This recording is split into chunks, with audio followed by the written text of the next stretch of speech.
You could tell Sam was going to get eaten by a dinosaur because they had him smoking. What's that shit say? Psych! Of course Sam Neill would never say that, but it would have been hilarious for him to address the trope of the black man always dying in horror movies. Hello everyone and welcome to the video. In this video I'm going to rank all of the deaths in the entire Jurassic Park / Jurassic World franchise from best to worst, and also butcher the word death very frequently, specifically deaths. It's very difficult. In any case, I made a spreadsheet for this, so it's about to get scientific in here because, well, what else am I supposed to do with my life other than talk about these movies and play video games? Please share your own favorite Jurassic deaths in a comment below and let me know if I missed any in my own ranking. Obviously, a lot of people died over the course of the entire Jurassic World franchise, in a total of 35 death scenes. The total body count is a lot higher than 35 since we have multiple scenes in which multiple people die. To make this video a little bit more to the point, whenever the movie decides to lump together a lot of deaths in high succession, I'm going to lump them together in this ranking. Other rules for this ranking: the person has to actually die, obviously. I'm looking at you, Billy. But the person's death doesn't have to occur on screen as long as we see the body or some of it afterwards. Looking at you, Arnold's arm. And final rule: the person dying has to be a person. I am not counting dinosaur deaths here.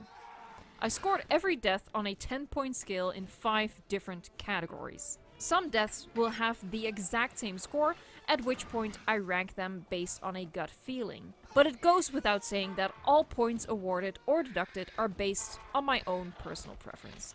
Let's get started, and don't forget to comment which deaths you think are the very best in the franchise. Oh no! I just found out that the inheritor of my fortune has disrespected everything I believe in, manipulated and used me for nefarious and illegal purposes, and has endangered my precious daughter 2.0. I better have him come up to my room to privately tell this immoral scum that he ought to turn himself in. Surely, after he has so blatantly betrayed my trust, I can trust him to willingly give up my fortune and his own freedom to do the right thing. What could possibly go wrong with this plan? What happened here? Eric doesn't know, Ben doesn't know, the viewer doesn't know, the movie doesn't know. And don't come out of the woodworks with some interview in a magazine somewhere where the director was like, well, actually, sorry. This register does not accept retcons. What is it with this franchise and not knowing how to kill people on a boat? Another, what happened here? I'm combining this with the other body just lying around. It's not even worth talking about. Steven, I'm not mad. I'm just disappointed. When we see that you've turned into gold, now you've got a man does love no more. You who got stripped to the bone, left Eric all alone. Be glad you got to go. This family is psycho. This family is psycho. He made her again. Jump scare. That is all. I like it when the antagonist gets their comeuppance. It's a catharsis that happy ending people like myself enjoy. It's a guilty pleasure. It may or not make me a sociopath. I don't know, but I don't want to get into it. Sometimes it's handled well, this time it's not. I mean, woohoo, he died, and I give a small amount of bonus points for how him reaching out his hand is later mirrored by Owen, and Vic was always supposed to die at the hands of a raptor, or at his own hand, chopped on by a raptor, it doesn't matter. Bonus points would have been higher if I didn't have to detract bonus points for the fact that Owen, our hero, our good guy, runs away from a person getting mauled by a raptor with a rifle in his hands. I know he has a relationship with these raptors, but he just witnessed them slaughtering a lot of people. usually that sort of dampens a relationship. I think it's inexcusable that he didn't try to save Vic.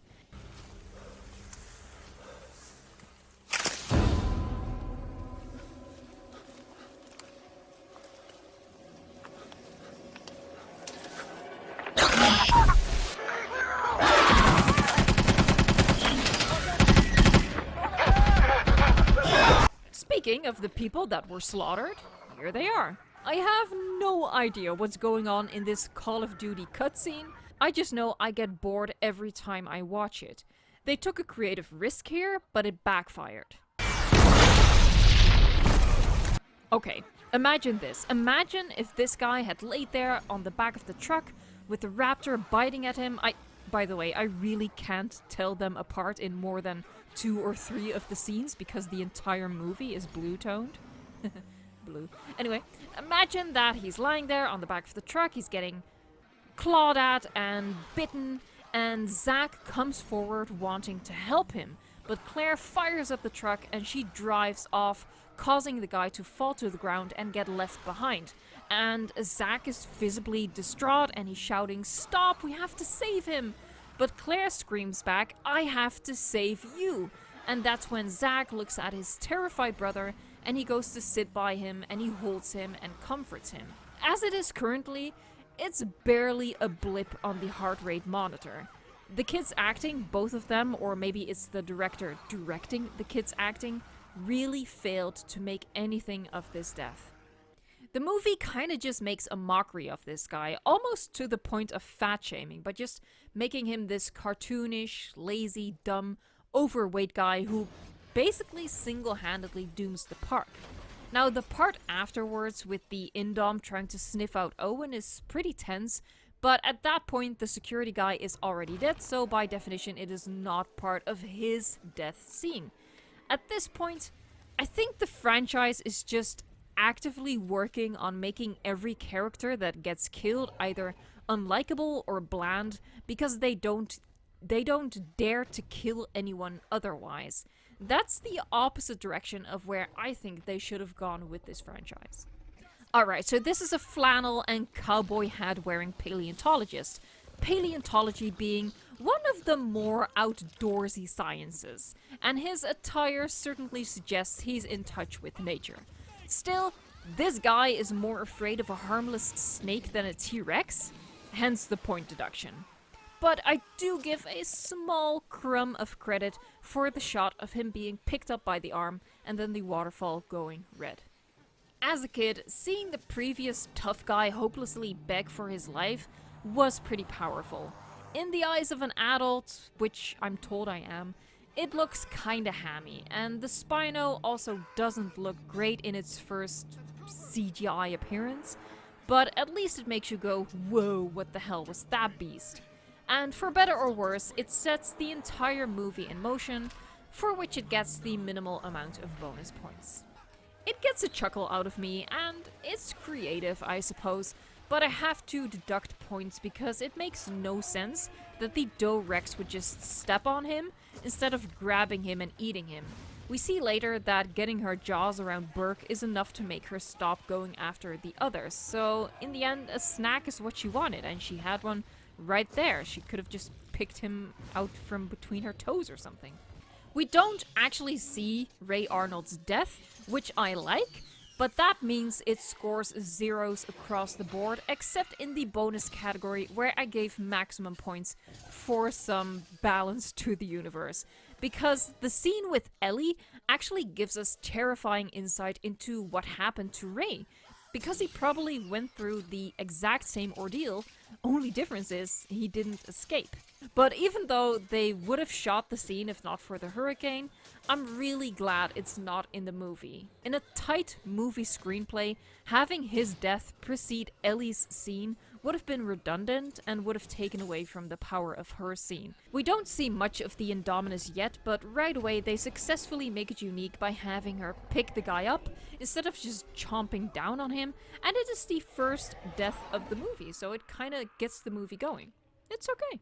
I like the back and forth between terrified, relieved, and terrified again, but the acting is so over the top, it feels like it's played for laughs. Visually, it's meh.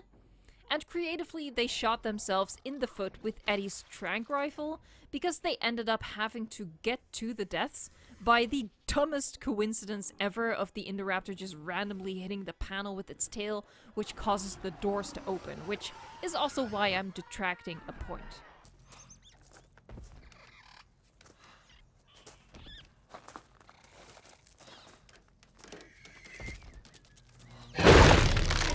Now, just because Stephen had the Rex come out of nowhere in the original doesn't make it alright. It was a mistake then, it's a mistake now. But these Jurassic World movies seem so hell-bent on doing just one callback after another that they are even recycling the mistakes of the originals. Saving grace is that both the Carno and the Rex do look great. I don't know this dude's name. I suppose he has a name. I suppose he has something listed on IMDb, but I'm just gonna call him Trigger. Upon my first and second viewing of the movie, I was unconvinced whether Trigger actually died, but while studying the scene for the purpose of this video, it does appear that he apparently croaked right after shooting Blue, because he's seen lying in the background twice, completely still, and none of his teammates are bothering to check up on him.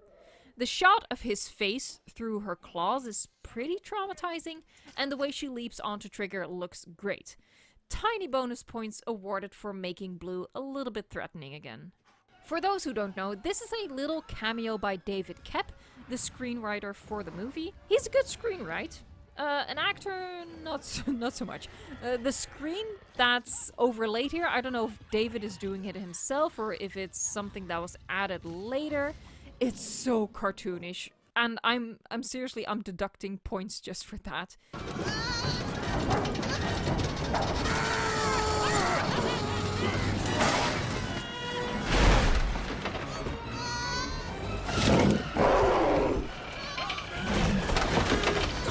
Him reaching out to everything and calling help me doesn't leave me unaffected. After the Spino drops him though, the scene loses most of its impact. I think I would have loved a shot of him rolling over and looking back up, or just a close-up of his tear-streaked and desperate face. This scene comes straight out of scrapped material for The Lost World, in which there was supposed to be a Pteranodon attack on the helicopter there when they escape. It's a cool scene, and it's nice to see the Pteranodon in action, but it's not given any time to shine or really have an impact. Even though it is part of the same attack scene, I'm ranking this separately and just a tad higher than the anonymous dudes, because Simon is an established character, and actually not someone I expected for the movie to kill off. Until he got into the helicopter, of course. The reaction of the girl is what really sells it for me. Although it does feel like the entire chain of events just served the purpose of having the Indom walk away from an explosion. It's a cool shot, but largely took away from the emotional gravitas that the death could have had.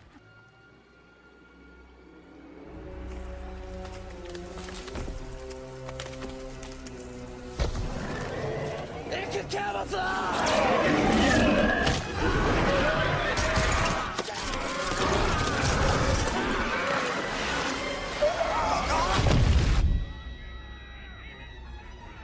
I like the creativity put into making the Indominus kill off the members of the team in different ways, and because it all happens in quick succession, they sort of benefit from each other and accumulate a decent score. Separately, there's not much to it. It's just a scene that makes you go, wow, holy shit, oh, that's sick. No bonus points because these guys are just dinosaur fodder, and I don't like how the scene cuts back to the control room. Stay with the action, stay with the emotion of the people who are actually in danger in that moment. We all knew these guys were going to die right from the start, but the entire scene is tense and claustrophobic, and it builds to that moment. The visuals in this scene are haunting. It's restrained, which they could be because they knew they could go all out with the spectacle like literally a couple minutes after, and it's creative, so I think it's a great death, or double death. Double dip death, I don't know. I think it's very creative that they used such a small dinosaur. And as is true for a lot of the movie, there are great visuals here. The scene is lit beautifully and the compies look great whether they are CGI or puppets.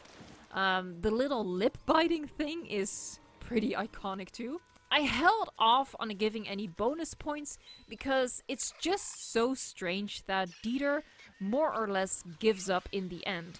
The last time he fought them off, he did so quite well, so it's just odd that the time after that, they apparently killed him very quickly.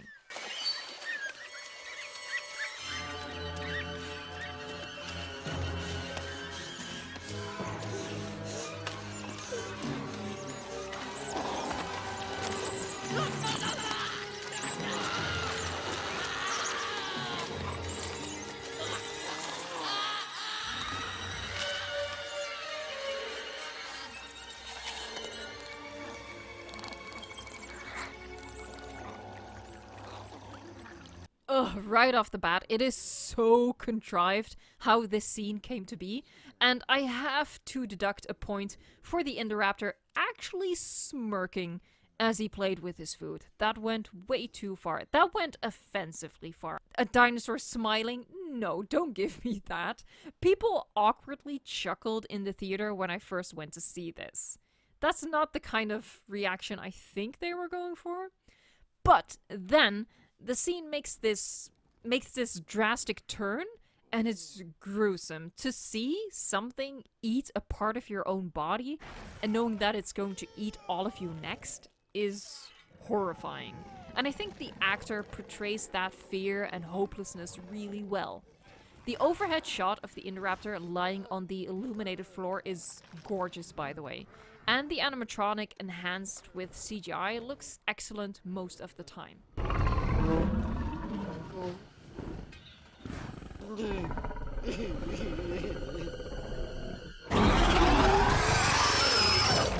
Now this is iconic. It's brutal and it has this tiny head tilt from Rexy that gives her so much character and really sells her as an animal out of her time, discovering these tiny new fleshy creatures that she is now surrounded by.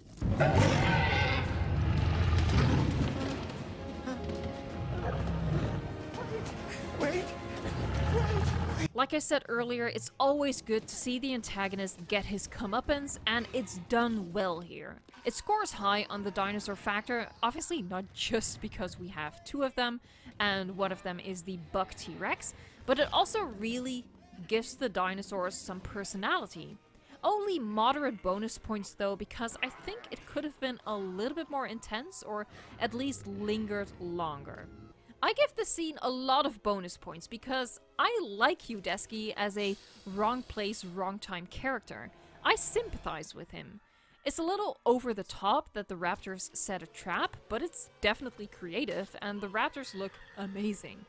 This scene scared me so much when I was younger, and I still appreciate it as being one of the last times that the raptors were actually scary. The very last time was early on in the egg scene, but that dwindled very fast once Alan started playing the flute for them. The scene makes the raptors villains as opposed to just animals, and I guess you could have a gripe with that. I mean, you definitely could.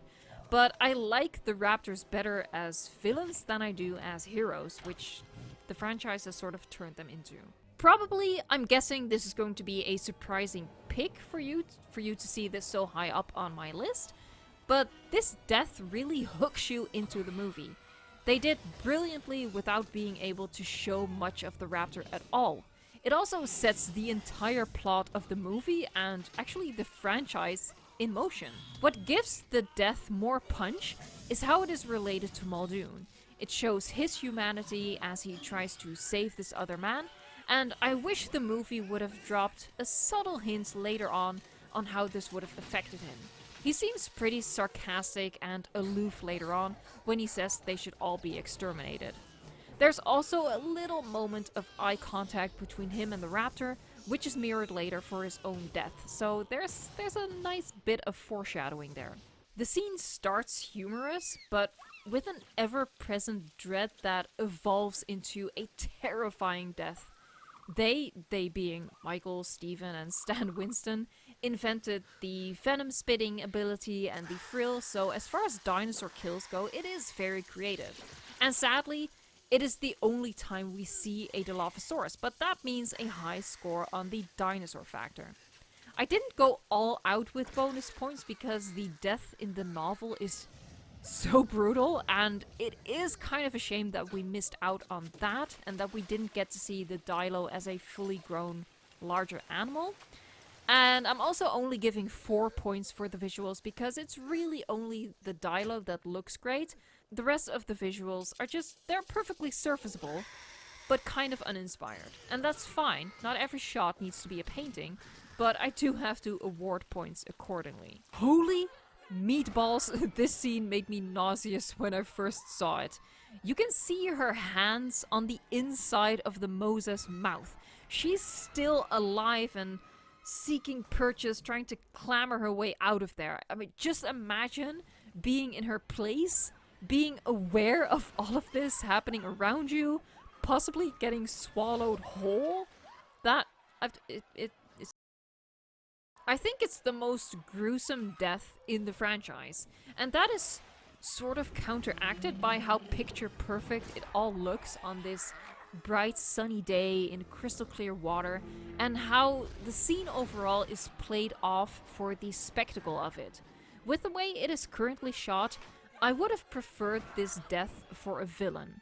It's very reminiscent of Eddie's death, but that scene had some moody lighting that I think really helped, and he was at least missed afterwards. For Zara, all we get is a reaction shot from the two kids who never really liked her to begin with. That being said, I'm definitely not in the camp that believes good people shouldn't die in movies. Bad things happen to good people. But if you are going that full out, I'd prefer that they wouldn't shy away from the emotional impact. I think they should have had Claire react to this and be totally gutted by this.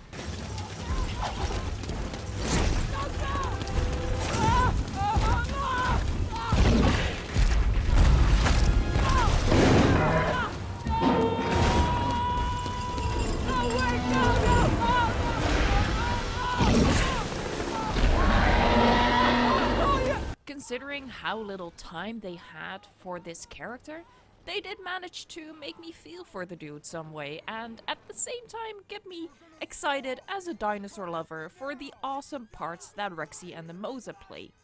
I like how dynamic it is, I like how action-packed it is. I guess the only thing I don't quite like is how much the guy screams, or maybe just how he screams. I don't know what's up with J.A. Bayona. Maybe he just likes making men scream?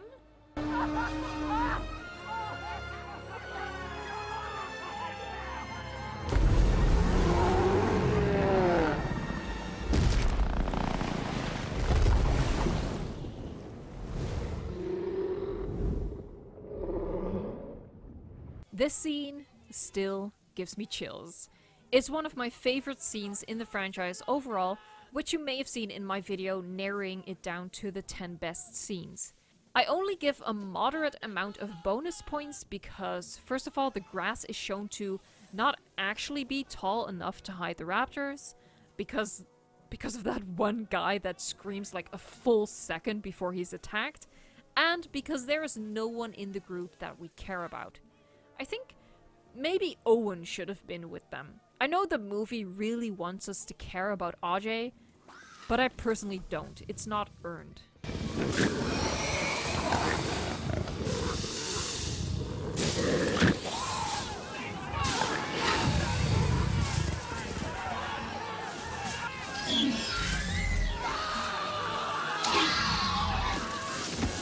This scene has you on the edge of your seat.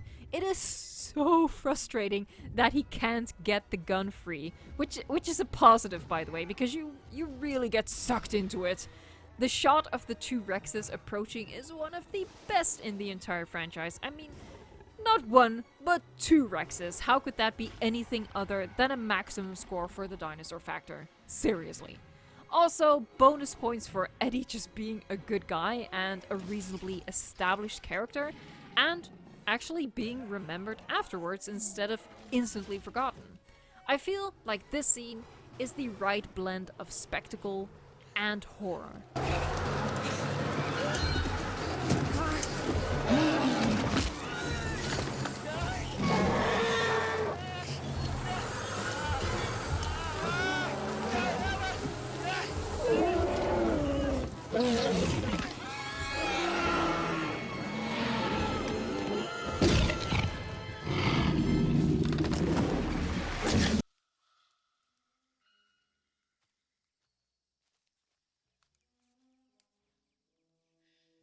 It was foreshadowed in the cold open and in Alan's traumatizing speech to the kid, which gives us horrific insight into what Muldoon's fate is, which is where most of the creativity points come from. A lot of work has gone into setting this up in the story, and even though we don't see much of the raptor, it is their most brilliant scene, literally, because they managed to outsmart the human. The only thing mediocre are the visuals, but that being said, the atmosphere is impeccable. I feel like giving maximum bonus points fairly compensates for being critical of how the shots look in a vacuum. This death is the culmination of good storytelling. It terrified me as a kid, and it still terrifies me, and it's still... it gets me every single time. Alright, so that is my ranking of all of the deaths in the entire franchise. Now, if you've been playing along with our games of Two Truths and a Lie on the community tab for the channel, you might have seen a Two Truths and a Lie about this particular subject, and the lie turned out being that I wouldn't have wanted the Indoraptor to kill Henry Wu. I think it would have been awesome for Henry Wu to be killed by a hybrid, by his own monstrous creation, but what I prefer and what I think is going to happen is that he is going to die in Dominion after seeing that his creations have turned the world to shit. I want him to have a moment of regret, of, oh shit, what have I done? So, now you know what my one lie was. Most of you got it right, so I didn't manage to trick you this time. Damn it. Anyway, thank you for playing, and thank you so much for watching this video. I really hope that you will take a moment to scroll down to the comments and share your favorite deaths from the franchise. Again, thank you so much for watching, and until next time, enjoy the movies.